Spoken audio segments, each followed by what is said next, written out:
मैं हूं आबिद हुसैन शेख। आपका खैर मकदम है 4TV न्यूज कर्नाटक एक्सप्रेस में। सबसे पहले नजर आज की हेडलाइंस पर।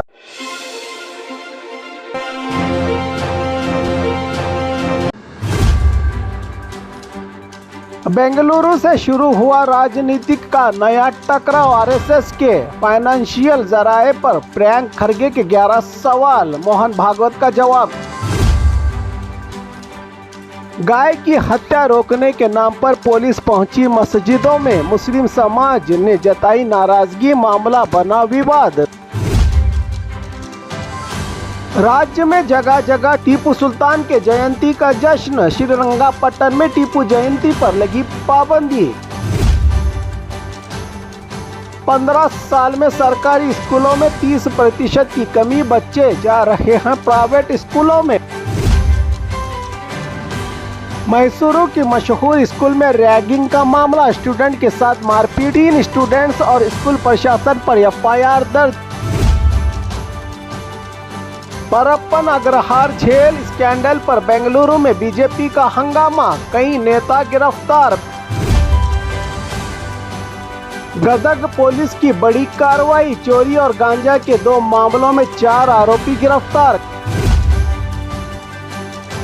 झेल में बढ़ती गड़बड़ियों पर एडीजीपी बी दयानंद की अध्यक्षता में बड़ी बैठक, सख्त कार्रवाई के आसार। कुछ किसानों का गुस्सा नहीं थमा, सरकार का फैसला नामंजूर, गन्ने का दाम 3,500 रुपये प्रति टन चाहिए, किसानों की मांग। अब खबरें विस्तार से।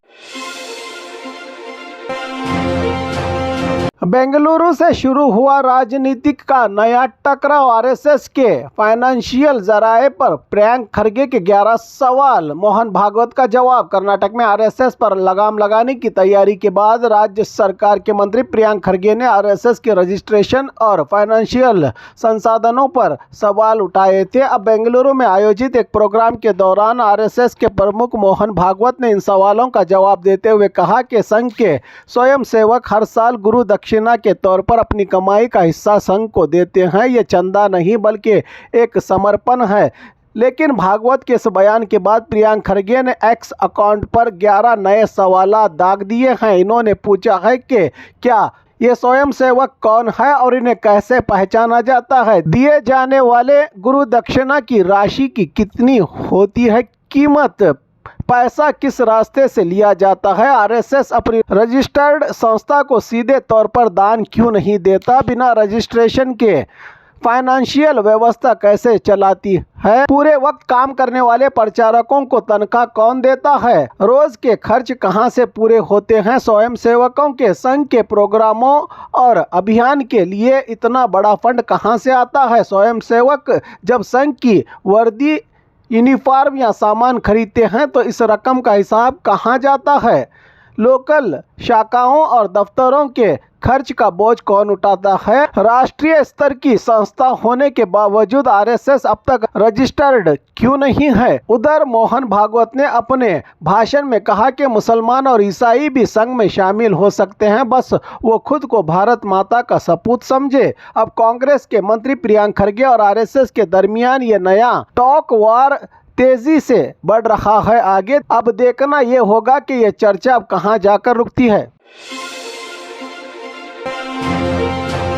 गाय की हत्या रोकने के नाम पर पुलिस पहुंची मस्जिदों में, मुस्लिम समाज ने जताई नाराजगी, मामला बना विवाद। कर्नाटक के दक्षिण कन्नड़ा जिले में पुलिस ने गैरकानूनी गौ हत्या, गाय की हत्या रोकने के लिए नई मुहिम शुरू की है। इस अभियान के तहत पुलिस अधिकारियों ने मस्जिदों में जाकर मुस्लिम धर्म गुरुओं से बात की और लोगों को कानून की जानकारी दी। पुलिस ने बताया कि अगर कोई गाय की हत्या या गैरकानूनी रूप से गायों की स्मगलिंग में शामिल या पकड़ा गया तो उसके खिलाफ सख्त कार्रवाई होगी, यहां तक कि जायदाद भी जब्त की जा सकती है। पुलिस ने बेलतंगड़ी, सुलिया, कोप्पड़ा, मुगारपन्ने और अन्य इलाकों की मस्जिदों का दौरा किया, लेकिन इस कदम से विवाद खड़ा हो गया है। सोशल मीडिया पर मस्जिदों में पुलिस के जाने की वीडियो वायरल हो गई है। सीपीआईएम नेता मुनीर ने इस पर नाराजगी जताते हुए पुलिस की शिकायत आईजी को दी है। उनका कहना है कि गौ हत्या कानून का धर्म से कोई लेना देना नहीं है, फिर पुलिस सिर्फ मस्जिदों में जाकर क्यों समझा रही है? क्या गौ हत्या सिर्फ मुसलमान करते हैं? मुनीर का आरोप है कि इस तरह पुलिस मुस्लिम समाज को निशाना बना रही है, जबकि ये कानून सभी धर्मों के लिए एक समान है। पुलिस का कहना है कि उनका मकसद सिर्फ जागरूकता फैलाना था, किसी धर्म को निशाना बनाना नहीं। उनका मानना है कि धर्म गुरु अपने समुदाय तक ये संदेश पहुंचा सकते हैं कि गौ हत्या गैर कानूनी है और इस पर सख्त सजा हो सकती है। फिलहाल ये मामला मुस्लिम संगठनों और राजनीतिक दलों में नाराजगी का सबब बन गया है और इस पर चर्चा जारी है।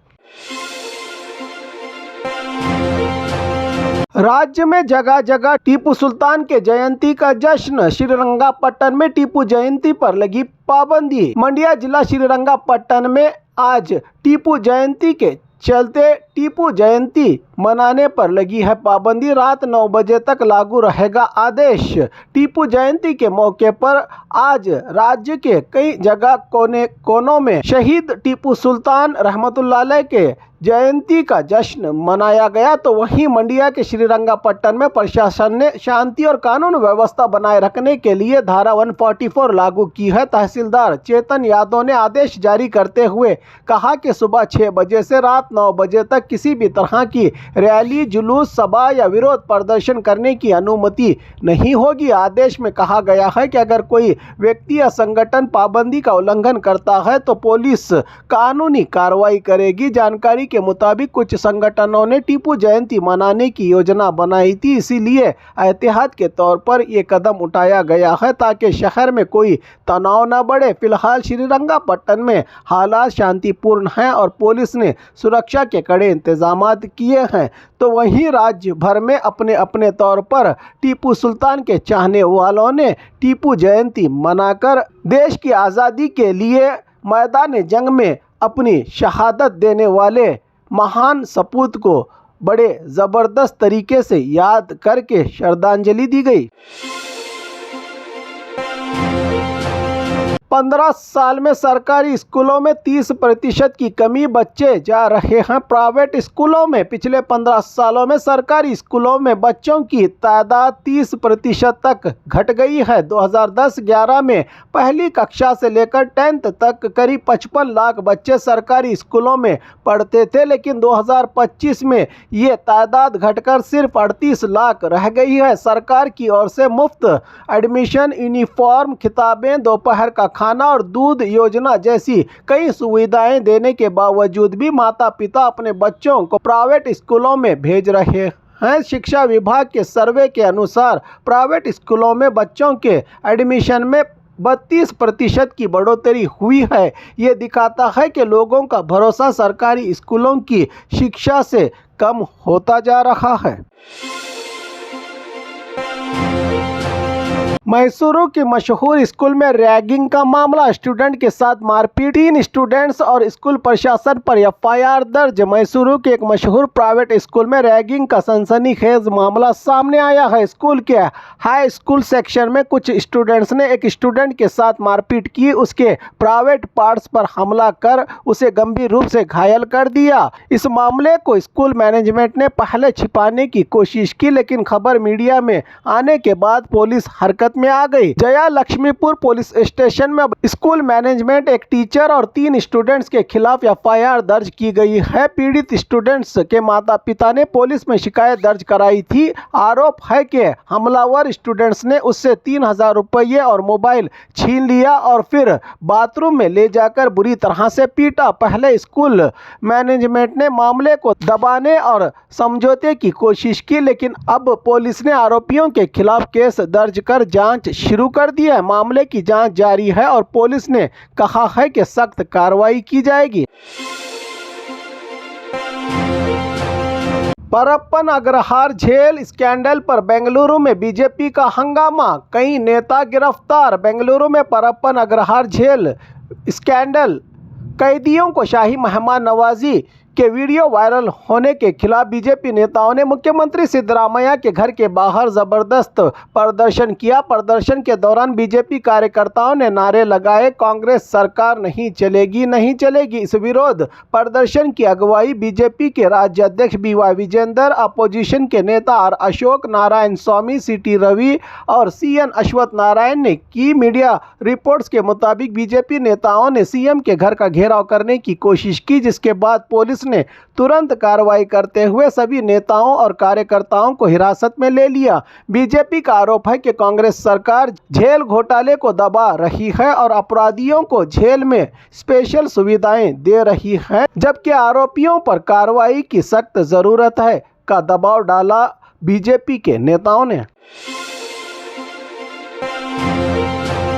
गदग पुलिस की बड़ी कार्रवाई, चोरी और गांजा के 2 मामलों में 4 आरोपी गिरफ्तार। गदग पुलिस ने 2 अलग अलग मामलों में बड़ी कार्रवाई करते हुए चोरी और गैरकानूनी रूप से गांजा रखने वाले 4 आरोपियों को गिरफ्तार किया है। पुलिस ने आरोपियों के पास से 1300 ग्राम गांजा, 30 ग्राम सोना और करीब 2500 ग्राम चांदी बरामद की है। इसके साथ ही एक इनोवा कार भी जब्त की गई है, जिसका इस्तेमाल चोरी के लिए किया गया था। ये कार्रवाई SP रोहन जगदीश, DSP मुर्तुज कादरी और CPI धीरज सिंधे के मार्गदर्शन में की गई। PSI सिद्धरामेश गदग की अगुवाई में एक स्पेशल टीम बनाकर जांच की गई। पुलिस को सूचना मिली थी कि बेटगेरे इलाके में गांजा बेचा जा रहा है, जिस पर छापा मारकर 2 आरोपी नागराज और प्रशांत को गिरफ्तार किया गया। पूछताछ में उन्होंने अपने घर पर और 1.3 किलो गांजा छिपा कर रखने की बात कबूल की।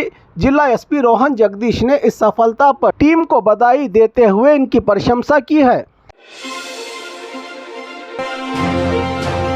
जेल में बढ़ती गड़बड़ियों पर ADGP B दयानंद की अध्यक्षता में बड़ी बैठक, सख्त कार्रवाई के आसार। बेंगलुरु के परप्पन अग्रहार जेल में बढ़ती गैरकानूनी गतिविधियां और कैदियों को मिल रही VIP सुविधाओं को लेकर अब सरकार सख्त हो गई है। इसी को देखते हुए ADGP B दयानंद की अध्यक्षता में महत्वपूर्ण बैठक चल रही है। ये बैठक फ्रीडम पार्क के पास रही जेल हेड ऑफिस में हो रही है, जिसमें DG सलीम, ADGP चंद्रशेखर, अग्निशामक विभाग के प्रमुख प्रशांत ठाकुर, CCB के ज्वाइंट कमिश्नर अजय हिलोरी समेत कई वरिष्ठ अधिकारी शामिल हैं। जानकारी के मुताबिक सरकार ने जेलों में कैदियों को दी जा रही गैरकानूनी सुविधाओं जैसे मोबाइल फोन, नशा और स्पेशल ट्रीटमेंट पर गंभीर रुख अपनाया है। गृह मंत्री जी परमेश्वर ने कहा कि जो भी अधिकारी या कर्मचारी कैदियों को ऐसी सुविधाएं दे रहे हैं, उनके खिलाफ सख्त कार्रवाई की जाएगी। बैठक में जेल सिस्टम को सुधारने और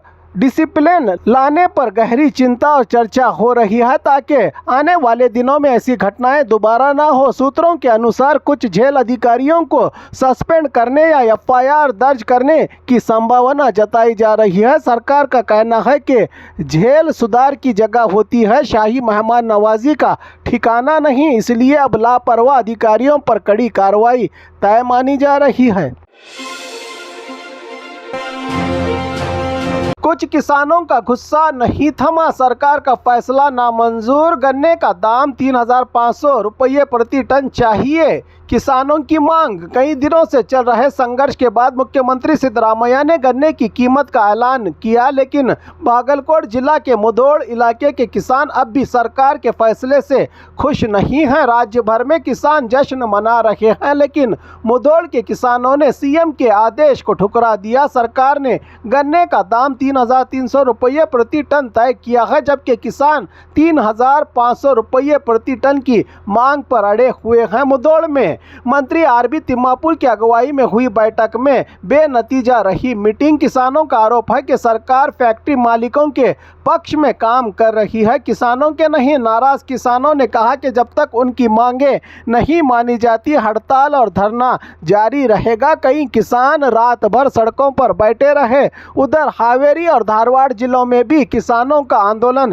तेज हो गया है। वहीं मकई की फसल उगाने वाले किसानों ने भी कीमतों में गिरावट को लेकर चिंता जताई और सरकार से उचित दाम देने की मांग की है। अब सबकी निगाहें सरकार पर हैं। देखना यह है कि सरकार किसानों की मांग मानती है या आंदोलन और भड़कता है। और खबरों के लिए देखते रहिए 4 TV न्यूज़ कर्नाटक एक्सप्रेस।